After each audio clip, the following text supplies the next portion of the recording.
to a prayer session.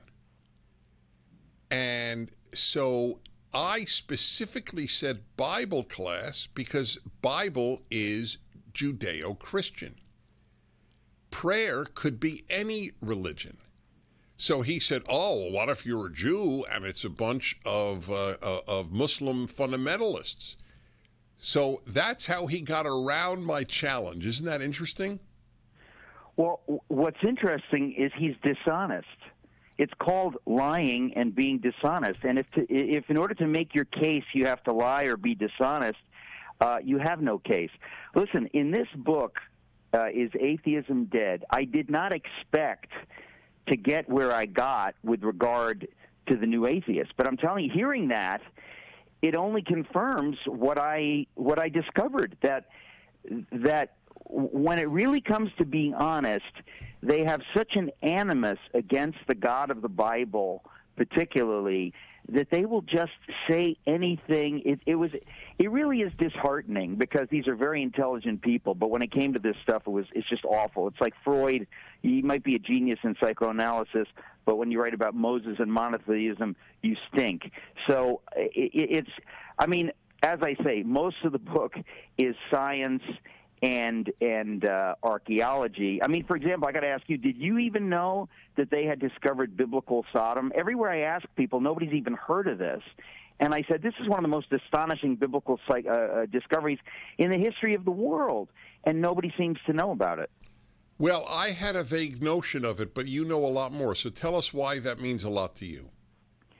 Well, I mean, because people have, since in the secular 150 years since Darwin, we've kind of discounted the Bible as mythic and so on and so forth. And the middle section of my book has one after the other archaeological corroborations of obscure things in Scripture that you think there's just the specificity is astonishing. Mm-hmm. But when I met this guy in Albuquerque who's a biblical archaeologist and had written this book about this, I thought this has to be one of those things where we look into it, it's kind of like iffy.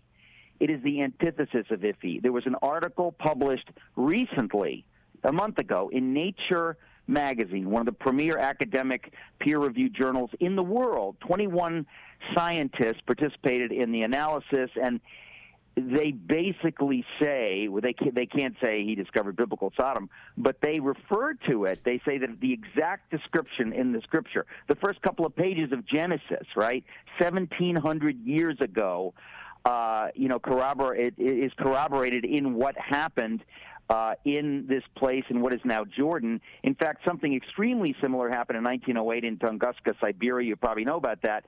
The only thing that could create what they discovered at this Tel Haman in Jordan, which we now know is biblical Sodom, is what they call a cosmic airburst event. In other words, an asteroid, meteor, whatever, about 180 feet in diameter, so not that big, coming into the Earth's atmosphere at about 35,000 miles an hour, explodes a few miles above the surface and creates a heat of such intensity, 700-mile-an-hour winds just obliterates everything. This happened in Siberia in 1908, so we have the proof. It flattened 80 million trees instantly. I mean, it's insane. They say it was the equivalent of 1,000 Hiroshima bombs. So the folks who looked into what my friend Stephen Collins discovered in Jordan, it's the exact same thing. And the more details you get, I wrote one or two chapters about it, but it's just incontrovertible. You say this is amazing. You might say, oh well, I still don't believe in God, but you no longer can say the Bible is folklore or myth.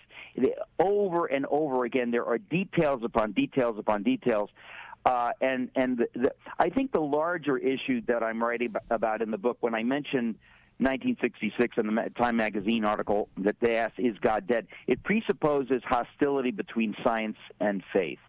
And that's been with us roughly since Darwin, and it's baked in. It's so baked in that even Einstein bought into this nonsense when he discovered the universe is expanding. He thought, oh, I've got to hide that because my colleagues will think I'm not a serious scientist. They'll think I'm religious. But the point is that now science is leading us to God. It is showing that the intricacy of the universe's design and the Earth's design, it's so exquisite. It's so mind-numbing. You almost can't take in how perfectly calibrated every detail is, including down to simple things like the composition of water, that when you take it in, it's almost frightening. You think, who is this God who created this universe? Now, this is what science is saying, and you can't get around it. The only way they get around it is by saying, well, everything's really, really, really, really, really perfect, fine, but that's just in this universe. There's probably a multiplicity of an infinity of other universes, and we just happen to be lucky we're in the right one. That's 1,000 times more preposterous than saying, I believe in the God of the Bible. It's unworthy of scientists to even say it. I have a question based on what we both recognized happened in the 60s. In a nutshell, why do you think it happened in the 60s? Why did everything become topsy-turvy? Well, I think there are many reasons. First of all, I believe God is the God of history. And, you could say, why did the Holocaust occur in the early 40s? Why did there's a strange way things and ideas move. And it's actually through Peter Hitchens, the brother of Christopher Hitchens. Peter Hitchens, of course, is a Christian, and his brother was an atheist. But Peter Hitchens was the one who really alerted me to the fact that most of this stuff happened in Europe after World War I. Yeah, hold on with that. That's really critical. The book is Atheism Dead, Self-Recommending, Eric Metaxas, the author. It is up at DennisPrager.com.